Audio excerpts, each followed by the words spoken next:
Hey guys, so here we are discussing one of the one of the most interesting things in Haskell for this semester. So for me, that one was the maybe data type in the Haskell, as you can see on the slide. So we will go ahead and discuss what does maybe is and what is maybe, what it does, and how we can use it in different ways to do some amazing things. So let's get going. So a little bit about Haskell. So before going into maybe, it's good to discuss what Haskell is. So because maybe is a function of Haskell. So Haskell is a functional programming language, and this language includes many powerful functions like map, fold, and as this semester we have used these different powerful functions to create more functions to do many amazing things. So maybe is one of those functions that we can use to do some creative good things. What is maybe? What it does? So in short, the maybe data type is a way to represent the possibility of a value being present or absent, or it can be anything for anything we want. So let's look at the other slide so it can be more clear to us what maybe is. So what is maybe? As in English, we know maybe represent a choice between options. So whenever we say maybe to someone, it means that either this or either that. So it's a choice between a function, but how we can have a choice between two different functions in Haskell? So for that, maybe comes into the play. So in Haskell, maybe allows the possibility for a variable to be either one value or to another. So let's see this maybe in code to see how it works. So here's a good example of, so this is a function that returns the nth element of a list. And so to show how we can use maybe, it's one of the examples how we can use maybe. So if in case everything is correct, so everything is working according to the plan, and the thing is there's no mistakes in the code, or there's no mistakes in the input in the code, it should return the nth elements an nth element. But in case if it's too short, then we need nothing. So at the same time, we need two things, maybe either nothing, or maybe we want the value of the nth element.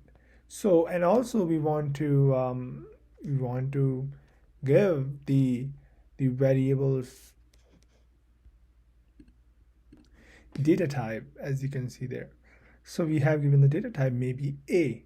So when in a similar function, if the if the list is short, it will return nothing, and if it is not short and is appropriate amount, so it will return the value in the just constructor. So in this way, you can see we can return two values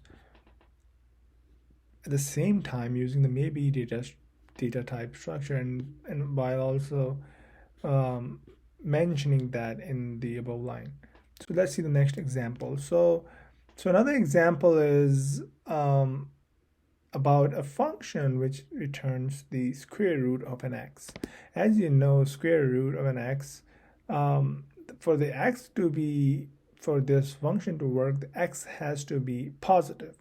Because if we are just normally mentioning that the result and the input should be double, if in case if the x is negative, we will receive an error. So how we can fix it? So maybe comes into the play, and we can fix it using maybe. So what we will do is we will use maybe double. So it can be double or it cannot be double at the same time. So this help us to like give a proper data type while working around the different edge cases we can have while doing a function or something. For example, here, so if the x is negative, it gives nothing, and if it's positive, it gives the answer in the just constructor. So in this way, maybe helps us to give a data type while also help us to go around the edge cases in which the function will fail, and it will have to give the function going instead of failing the function. So let's check how we can use maybe in other ways.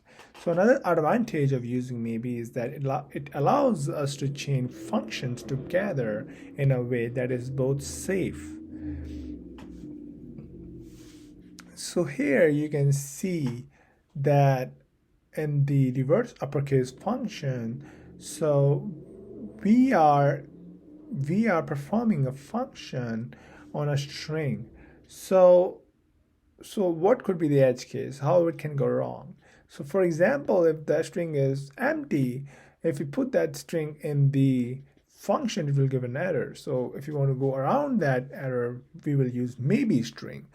Though the answer will be either string or will be nothing.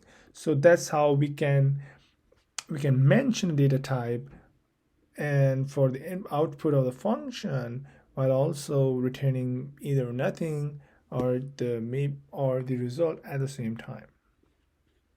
So let's go to the next slide. So one question arises: different functions can return different values, right?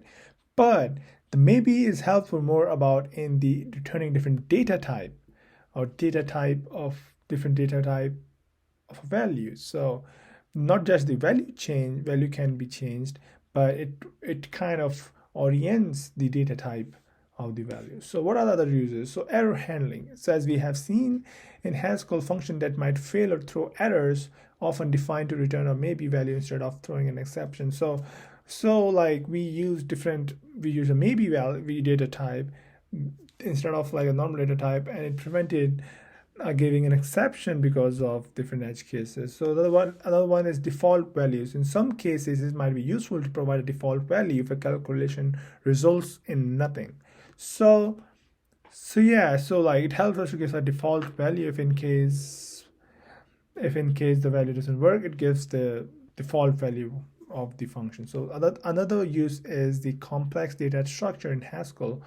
So in Haskell, it is common to use nested maybe values to represent a complex data structures where some field might be optional. So for example, we want to use a field in which we either want to use it in some places and not want to use in some other places. So we can use maybe to kind of implement that kind of a data structure as well.